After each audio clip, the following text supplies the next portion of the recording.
오늘 읽은 마태복음 25장 1절로부터 13절은 열 처녀의 비유라고 일컬어지는 천국 비유입니다. 1절을 보니까 그때에 천국은 마치 등을 들고 신랑을 맞으러 나간 열 처녀와 같다 하리니 되어 있습니다. 천국은 마치 무엇과 같다 이렇게 말했는데, 예수님은 지금 이 세상에 결혼하는 그 문화를 통해서 하나님 나라를 설명하고 계신 거예요. 열 처녀가 신랑이 오기를 기다리고 있습니다. 신랑이 오게 되어지면 결혼식이, 혼인 예식이 시작될 것입니다. 아직 신랑은 도착하지 않았습니다. 신랑이 신부집에 가서 신부를 데리고 이제 신랑 집으로 데리고 와야 되는 거예요. 유대인들은 결혼 예식이 되게 저녁에 시작되어집니다. 그래서 신랑이 신부를 데리고 저녁에 오는데, 저녁에 올 수도 있고 늦어질 수도 있어요. 어떤 때는 한밤중에 올 수도 있어요. 여하튼 신랑이 신부집에서 신부를 데리고 신랑 집으로 와야만 비로소 혼인 예식이 시작될 수 있습니다. 신랑이 오기를 기다리던 들러리 처녀들 10명이 등을 들고 신랑을 맞으러 나갔습니다. 그런데 성경을 보니까 그 10명의 들러리 처녀들은 5명은 미련하고 5명은 슬기 있다고 하였어요. 어떻게 해서 그렇게 미련하고 어떻게 해서 슬기 있는가 했더니, 미련한 5명은 등을 가지고 있는데 기름을 들고 있지 않다는 거예요. 그리고 지혜로운 그 5 처녀는 등을 가지고 있으면서 동시에 기름도 또 가지고 있다는 거예요. 그래서 그들 모두 10명이 신랑을 맞으러 나갔습니다. 그런데 이걸 어쩌죠? 신랑을 기다려도 시간이 된 것 같은데 신랑이 오지를 않습니다.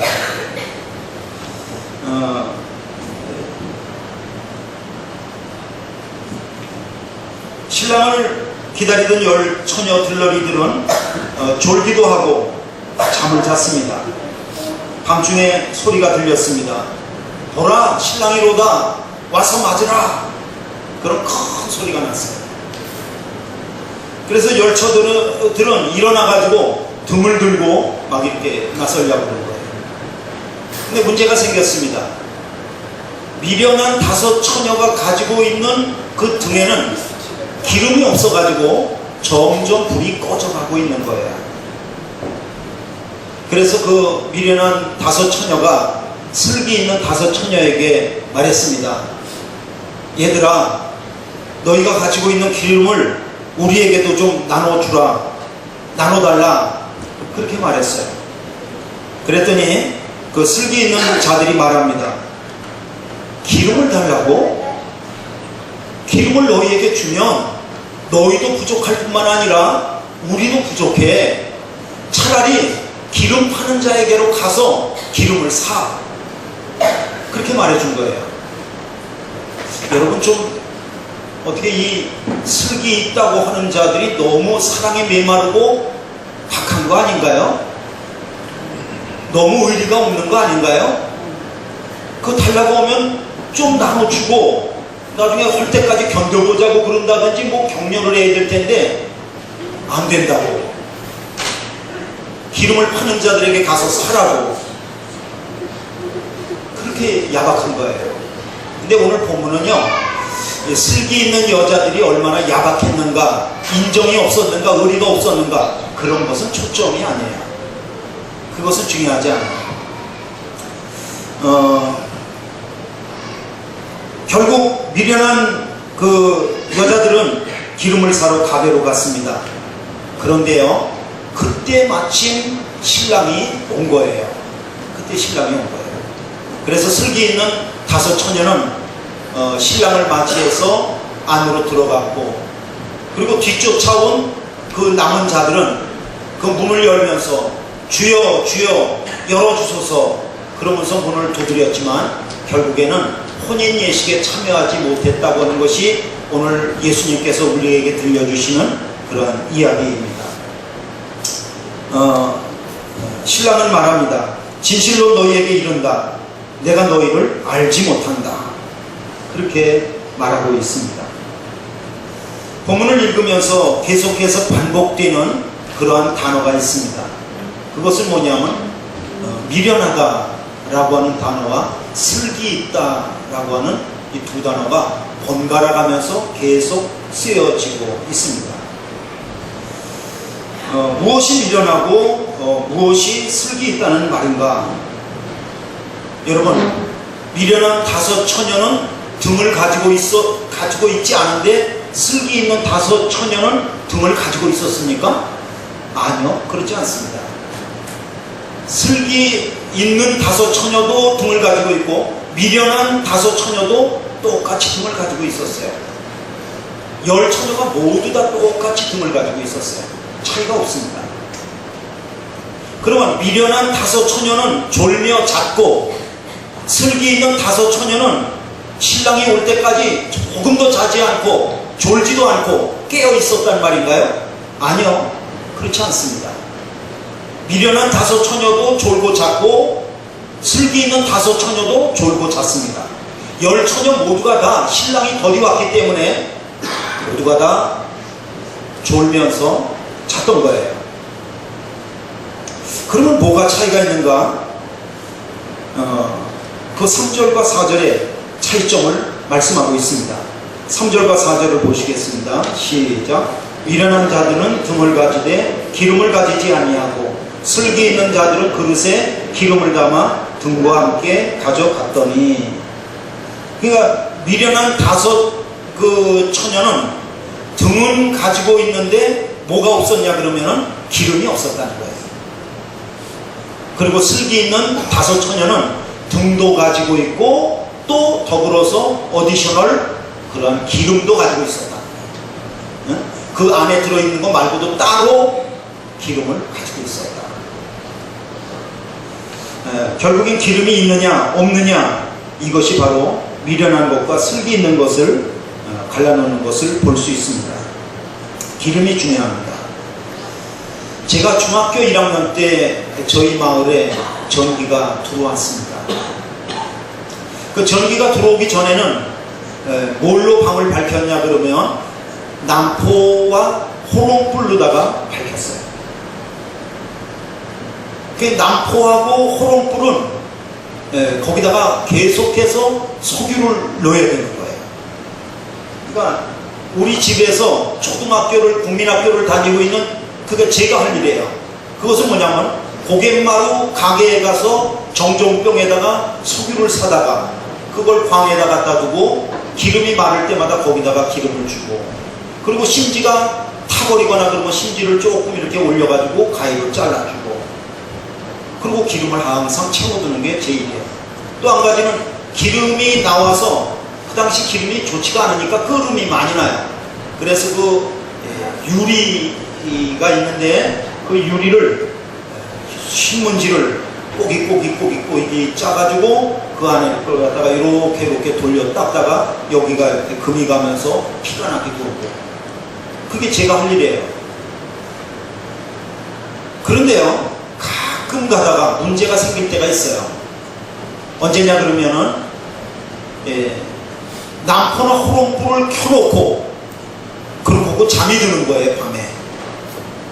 그러면 심지가 기름을 빨아 올리고 그러다가 더 이상 빨아 올릴 것이 없으면 이제 심지가 타기 시작하는 거예요. 그리고 기름이 없으니까 심지가 타다가 결국엔 어떻게 되냐 하면 심지가 냄새를 막 내면서 꺼지는 거예요.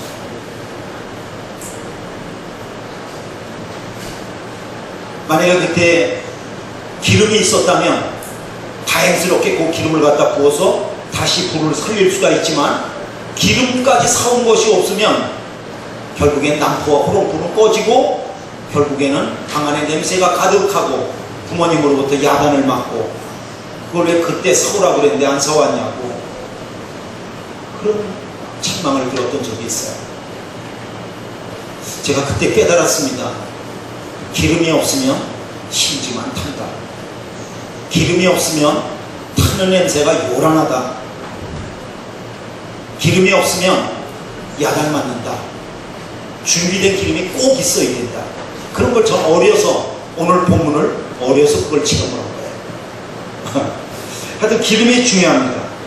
기름을 준비하는 일이 중요한데 본문이 말씀하는 이 기름이라고 하는 것은 뭔가 뭐 당연한 말이겠지만 기름을 준비하라? 알겠습니다. 오늘 예배 끝나고 나서 주유소에 가서 휘발유와 석유를 사다가 우리 집에 쟁여놓겠습니다.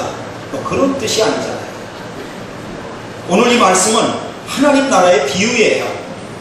하나님 나라는 볼 수 없기 때문에 우리가 이 세상에 볼 수 있는 기름을 넣는 그런 준비하는 그런 이야기를 통해서 하나님 나라의 기름을 준비하는 이야기를 성경은 우리에게 해주고 있는 거죠. 우리 그리스도인들은 모두가 다 예수님의 다시 오심을 그렇게 기다리고 있습니다. 예수님께서 하늘로 올리우실 때에 천사가 일러주었습니다. 사도행전 1장 11절 말씀에 보면 이르되 갈릴리 사람들아 어찌하여 서서 하늘을 쳐다보느냐 너희 가운데서 하늘로 올리우신 이 예수는 하늘로 가심을 본 그대로 오시리라 하였느니라. 예수님은 다시 오실 거예요. 예수님은 다시 오셔서 그 다시 오시는 것을 우리 두 눈으로 볼 수 있게 될 거예요. 그러나 저와 여러분들이 살아서 다시 오시는 예수님을 뵙지 못한다고 한다면 우리 육체의 장막을 벗는 그날에 예수님 앞에 서게 될 거예요. 그러니까 예수님이 우리에게 오시든지 아니면 우리가 예수님께로 가든지 하여튼 예수님은 재림하실 거예요. 그런데요, 다시 오시는 예수님은 우리를 구원하러 오시는 예수님이 아니에요. 그럼 뭐하러 오시는가? 예수님이 다시 오시면 우리를 심판하실 거예요. 지금부터 2000년 전에 이 세상에 육체를 입고 오셨던 예수님은 우리를 구원하기 위해 오셨어요. 그래서 예수님은 오셔서 십자가에 달려 죽으시고 피 흘려 주셨어요. 그리고 예수님은 장사 지낸 바 되었다가 3일 만에 부활하셨어요. 그리고 하늘로 올리우신 거예요. 그리고 우리의 구원을 온전히 성취하신 거예요. 누구든지 예수님을 믿기만 하면 죄 사함 받게 해주시고 하나님의 자녀가 되게 해주셨어요. 예수님은 하늘로 올리우시면서 다시 오신다고 말씀하셨고 다시 오시는 그때에는 우리를 갖다가 심판하신다고 말씀하여 주셨습니다. 우리가 주님의 심판대 앞에 설 때에는 우리가 구원받을 것인지 구원받지 못할 것인지 그리고 천국을 갈지 지옥을 갈지 뭐 그런 심판이 아닙니다. 그런 심판이 아니고 우리가 선악간에 행한 모든 그런 행위들에 대한 그런 심판을 받게 될 거예요. 예수님은 요한복음 5장 24절에서 말씀하셨어요. 내가 진실로 진실로 너희에게 말한다. 내 말을 듣고 또 나 보내신 이를 믿는 자는 영생을 얻었고 이미 영생을 얻었대요. 그리고 심판에 이르지 아니하나니 사망에서 생명으로 옮겼느니라. 여러분, 예수님을 영접한 사람들은 이미 영생을 얻으신 것을 믿으시길 바랍니다. 그리고 더 이상 뭐 지옥 가냐 천국 가냐 그런 거 심판받지 않으실 것을 믿으시길 바랍니다. 왜냐하면 이미 벌써 사망에서 옮겨서 생명으로 옮겨졌기 때문입니다. 끝났습니다. 그러면 그리스도 예수 안에서 있는 사람들이 예수님의 심판대 앞에 설 때 어떤 심판을 받게 될 것인가? 그거는 우리가 이 세상에 살면서 행한 선한 일과 악한 일들에 대한 그런 심판입니다. 그래서 고린도후서 5장 10절은 이렇게 말씀하고 있습니다. 이는 우리가 다 반드시 그리스도의 심판대 앞에 나타나게 되어 각각 선악간에 그 몸으로 행한 것을 따라 받으려 함이라. 그러므로 우리들은 그리스도 예수의 심판대 앞에 서는 날, 재림하시는 주님을 맞이하는 그날에 정말로 주님 앞에 부끄럽게 서는 것이 아니라 어여시 앞에 서실 수 있기를 기도하시길 바랍니다. 우리 그리스도인들이 주님 앞에 어여시 설 수 있게 되어져야 되는데, 우리 그리스도인들이 준비해야 될 기름은 어떤 것일까요? 그 기름은 오늘 본문의 결론과 관계가 있습니다. 오늘 열 처녀의 비유의 결론이 몇 절에 있냐 그러면 13절에 있어요. 그 13절을 보니까 이렇게 나와 있습니다. 그런즉 깨어 있으라. 너희는 그날과 그때를 알지 못하느니라. 이게 오늘 예수님 열 처녀 비유의 그 결론이에요. 예수님의 오늘 이 열 처녀의 비유는 25장에 들어와서 새롭게 시작하는 그런 말씀은 아닙니다. 새로운 이야기는 아니에요. 그러면 어떤 이야기냐면 이미 마태복음 24장 마지막에서부터 시작해갖고 이어지는 이야기의 연속입니다. 연속이에요. 그러니까 24장 마지막 그 48절로 50절에는 어떻게 기록되어 있냐면 이렇게 기록되어 있어요. 만일 그 악한 종이 마음에 생각하기를 주인이 더디 오리라 하여 동료들을 때리며 술친구들과 더불어 먹고 마시게 되면 생각하지 않은 날, 알지 못하는 시각에 그 종의 주인이 이르러 어미 때리고 외식하는 자와 받는 벌에 처하리니 거기서 슬피 울며 이를 가리라. 여러분 그 50절에 보면 생각하지 않는 날, 알지 못하는 시각에 그 중에 주인이 이른다고 하는 것을 말씀하고 있습니다. 이거는 예수님께서 우리가 알지 못하는 시간에 갑작스럽게 예수님께서 우리에게 재림하여 오신다고 하는 것을 우리에게 말씀하고 있습니다. 그러니 슬기 있는 자들이 해야 할 일이 무엇인가 하면 오늘 마태복음 오늘 25장에 나와 있는 것 같이 기름을 준비하는 것인데, 기름을 준비한다는 것은 깨어있으라 라고 하시는 말씀과 같이 깨어있는 것입니다. 그게 슬기 있는 자의 태도입니다. 깨어있는 것. 깨어있는다고 하는 것은 예수님이 오신다는 거 전혀 안 믿거나 생각도 안 난다거나 그게 아니고 예수님 곧 오신다. 예수님 곧 오신다. 그거를 늘 우리 생각 속에서 의식 가운데에서 살아나 가지고 살면서 있어야 된다는 것이 깨어있다고 하는 것에 대한 말씀입니다. 우리가 시선을 이 세상과 이 세상 일에만 집중하여 살지 않고 다시 오실 예수님을 바라보면서 살라고 하시는 그런 말씀입니다. 오늘 본문에 쓰인 미련하다라고 하는 단어를 한번 주목할 필요가 있습니다. 미련하다, 미련한 다섯 처녀. 그런데 이 미련하다라고 하는 말은 어떤 뜻을 가지고 있냐면 그 원어가 가지고 있는 뜻이 맛이 같다 그런 뜻입니다. 또 다른 말로 하면 맛을 잃어버렸다 그런 뜻이에요. 맛을 잃어버렸다. 요거와 같은 어원을 가지고 있는 단어가 마태복음 5장에서도 쓰여 있는데 마태복음 5장 13절에 보면 이런 말씀이 있어요. 너희는 세상의 소금이니 소금이 만일 그 맛을 잃으면, 요때 쓰인 단어하고 같아요. 그 맛을 잃으면 무엇으로 짜게 하려 후에는 아무 쓸데없어 다만 밖에 버려져 사람에게 밟힐 뿐이니라. 그러니까 미련하다라고 하는 말은 소금에 비유하면 소금은 소금인데 맛을 잃어버린 소금이라는 거예요. 소금은 소금인데 짠맛을 잃어버린 그런 소금 같은 게 미련하다라고 하는 그런 뜻이라는 거예요. 이것은 또 다른 말로 하면 그리스도인은 그리스도인데 겉모습은 그리스도인이에요. 그런데 그 안에 예수 맛을 잃어버렸다는 거예요. 그래서 종교의 형식만 남아있는 거예요. 그리고 속을 펼쳐보면 알맹이에는 예수님이 없어요. 그럼 뭐만 있냐면 세상과 세상 것들만 가득 차 있는 거예요. 그것이 바로 미련하다가 가지고 있는 그런 뜻입니다. 여러분 미련한 다섯 처녀나 슬기 있는 다섯 처녀나 똑같이 힘을 가지고 있었습니다. 여러분 미련한 다섯 처녀나 슬기 있는 다섯 처녀나 다 똑같이 졸면서 똑같이 잤어요. 찢었어요. 그러나 미련한 다섯 처녀는 한 가지 없는 게 있었어요.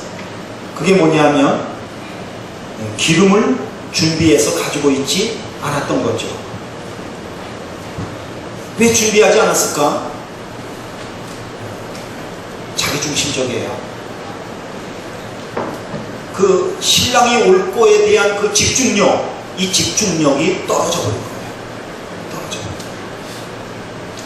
그러므로 그리스도인들이 깨어있다고 하는 것은 자기에게 집중하고 자기 일과 세상 거에만 집중하는 것이 아니라 다시 오실 예수님, 그 예수님을 바라보는 것에 집중해야 된다고 하는 것이 깨어있는 것이고, 그것이 곧 기름을 준비한 것과 같다고 하는 것을 오늘 성경 말씀은 우리에게 들려주고 있습니다.